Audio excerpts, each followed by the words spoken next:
Good evening. Thank you for joining us. My name is Dr. Christina Calentine. I am the Director of Curriculum, Instruction, and Assessment. I have with me this evening Mrs. Carrie Rowe. She is our District Testing Coordinator, as well as our District Data Coach and guru of many other amazing things and stuff that she does for APS. We are here this evening to talk to you a little bit about some of our student achievement data from last year, most of which you have probably already seen. We're also going to talk a little bit about our plan for this upcoming year, some of our interventions, and make certain that you can access your child's individualized testing information through the parent portal. So for now, I'm going to hand it off to Mrs. Carrie Rowe. Thank you and good evening. So I'm going to start with testing data. So on the very first slide here, you can see that this kind of where our baseline is for 3rd through 8th grade reading assessment. So the black box outlines where we are. One of the big things I want to point out here is that the first column is where we are in Alamogordo, and then the second column is where we are as the state. And so what's really great about this is that we're actually above the state in many areas, which is very exciting and something to celebrate. And another thing to point out here is our yellow bars. Our yellow bars show that we have students that are very close to being proficient. With all of the stuff that we're working on this year, we're really going to see amazing growth for those kids. So this is our reading. And then the next one is 3rd through 8th grade math. Math took the hardest impact when it came to the pandemic, and so we're definitely seeing across the board, both here and in the state, a lot of below proficiency in math, but we have a lot of great things going for us that we're going to be able to get our kids up in the areas of math. We still were above the state in many areas, even in math. The next slide shows science. We outperformed the state in all three grade levels in science. A lot of things to be proud of there. And again, really great pieces of yellow, which means that our kids are very close to proficiency in science. One of the really great things, a lot of great things that we're doing here in the district are interventions with our kids to really see that growth and push forward. In ELA, we have SPIRE, which is one of our individualized reading excellence programs, and that provides daily intervention for our special education kids and really gets them being able to see really targeted instruction in their daily instruction. We also have leveled literacy intervention that gives our kids small group instruction with our teachers, or our teachers give it 3 to 4 times weekly. And it's for students that are just a little bit below grade level, and it still targets them in their actual reading levels. Hegarty is a really great phonemic awareness intervention that we have. We have that all the way down to our pre-K into our 2nd grade, and it does a lot of auditory things with our kids, and which is a great foundation for their reading skills. And lastly, we use iStation in reading. Not only is it a K2 reading assessment for the state for our K2, but it also provides very adaptive monthly benchmark and adaptive lessons that targets the skills that they need to fill in the gaps. Our teachers also can use iStation to assign lessons directly to the kids, and they can take that also at home, and they can do iStation at home. In math, we have a platform called Moby Max. It's also very targeted and adaptive. They can do 30 minutes a week for an intervention, and the teachers can also assign to the students directly on skills that they need. Touch Math is a program that our kids can use for, it's like a sensory approach, a multi-sensory approach that can help kids that are really struggling in math. And we also have Khan Academy, which is very standardized targeted instruction for math standards, as well as reading and in science. Thank you, Mrs. Rowe. All right, next we're going to talk a little bit about some of our science resources. Our primary resource for our science teachers and students is called STEM Scopes. What's really amazing about STEM Scopes, it's aligned with our NGSS standards, and teachers can go in and select various lessons based on the standards that they're trying to cover. And so this provides different types of lessons, starting from when we're first engaging students in the content all the way through mastery. And so teachers have a plethora of different lessons to pull from within those STEM Scopes resources. Another resource that I'm really excited about is called Mystery Science, and this is a really amazing resource. Teachers can go in, they can select lessons, they can select videos, and then what they can do with those students is, let's say students need a little bit of extra support, they can pull additional videos as well as additional lessons, but they can also extend the lesson. And so by doing that, let's say that students want to learn a little bit more, then they can look at this particular resource where it provides a reading. It connects them to, I believe it's called ReadWorks, and from there, students can continue to learn and engage the content. Another resource we're excited about, it's called code.org, and it's an opportunity for our students to learn coding. And not only are students learning coding, which we know reinforces all of those STEM types of standards, but the cross-curricular components as well, it crosses over into ELA, social studies, and so this is an exciting opportunity for our students not to only learn coding, but then also to have those cross-curricular connections at the same time.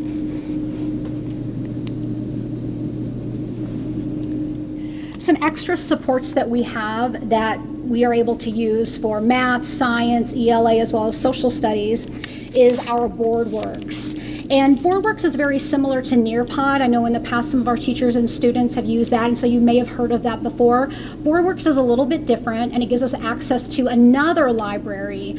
And again, if you have a student that's struggling, and let's say you want to just pull a little bit of content for them, you can use BoardWorks to do that. And then, the reverse is also true. Let's say you have a student that wants to learn just a little bit more about something. Again, you could pull from BoardWorks and assign that to the student as well. Some other exciting partnerships that we have here through Alamogordo Public Schools is Sylvan Learning. We are once again re-engaging their services, and students will have an opportunity to access that outside of school hours. The flexibility that's provided with that means that students can access it after school on site over at Sylvan, or they can access it via a virtual learning platform, so they can link up virtually with Sylvan Learning Centers as well, with no cost to the family, which we think is really amazing, because not only can kids get that support in school, they can get it after school with an amazing tutoring program that we have with our teachers, but they can also get it through Sylvan Learning Centers. So we want to make certain that whether students are in school or out of school, they have the opportunity to receive additional supports. And as I just mentioned, we have increased the number of tutors that we have at all of our sites, and students can get support in any area from their own teachers after school. We also have an amazing resource that I would like to bring up since she is here this evening. Our coordinator of innovation and technology person, Mrs. Jessica Lopez, she works with our teachers to make certain that they can provide optimal instruction using all of these amazing tools that we've talked about this evening. She gets into the schools and makes certain that teachers can not only access it, but also make certain that they're using them to the fullest of their ability. She does a lot for our teachers at our schools, and we greatly appreciate her. And in addition to that, Mrs. Rowe is going to share with you in just a little bit something else that she's going to be doing for our district statewide. We're really, really proud of that. So I don't want to ruin the surprise quite yet.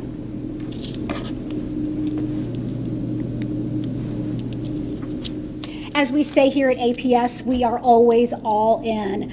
And so some of the exciting things that we're doing this year to make certain that every single staff member is part of our success is teachers do have dedicated time to meet in their CLN meetings, so they can meet with their grade level, their content area people, and they can really look at their student achievement data and make certain that, okay, if there's a gap here, what are we going to do to very specifically and in a targeted way address that, and how are we going to re-engage the students in that content. Additionally, principals are going to be meeting with their teams. They just had their first meeting over the course of the last couple of weeks, and I'll let Mrs. Rowe share a little bit more here shortly about what those meetings look like. Our principals have had the opportunity to look at their site-wide data, look at their students' individual needs, what works at our school, what do our students need, based on their achievement data from last year. And every single site has their own individualized plan to make certain that whether you teach PE, whether you teach social studies, whether you teach science, you have a plan to help beef up those math as well as those reading and writing skills. And so every department, every content area does have a plan for their site to make certain that, again, we are all in here at APS, and we're really excited about that. We decided at the beginning of the year that this is going to be a priority for everybody, and just from the beginning of the year and some of our beginning of the year PD, we made certain that all teachers had the opportunity to learn, how can I incorporate math, reading, writing in my classroom, and what I can do to help support our kids. And so all of our teachers are all in with that, and we're really excited about that plan moving forward. We also have quarterly meetings, and so starting this upcoming week, we're going to have teachers from all sites come together and talk about our kids as a district. How are all of our fourth grade kids doing in math? Okay, what's going on at your school? What do we need to do to move forward to make sure that all of our kids have access to the same resources? If you're having success in your classroom at your school, let's hear about it, because we want to make sure that our kids are doing just as well. And so we're really excited about those quarterly meetings that we're going to be able to offer here throughout the year. The one thing that I'm personally really excited about, on top of everything else that I'm excited about, is we launched our brand new mentorship program for this year. And what's really cool about this program is we have 39 teachers district-wide that are working in the schools with all of our new teachers to make sure that they have everything they need. But that support goes so much more beyond what we've ever done before.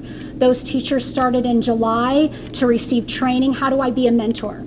What are the instructional strategies that I need to learn so I can support my teachers in the classroom in a real meaningful way? We've got those teachers in classrooms. They're doing observations. They're providing feedback to those teachers.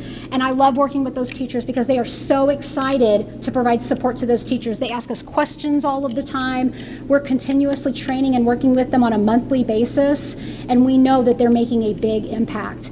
We have a lot of talent in our district, and I'm really, really proud of the fact that we're tapping into that, and we're creating all of these little mini experts everywhere that are going out and working with teachers to make sure that they feel supported, because we want every single teacher to feel supported in our district, and we want to develop and grow our teachers. It's really, really important to us. So personally very excited about that program, just the feedback I get from the teachers. All of our instructional mentors are excited. They love doing it. They love helping teachers, and I think it's fantastic. And that's the culture that we build here at APS.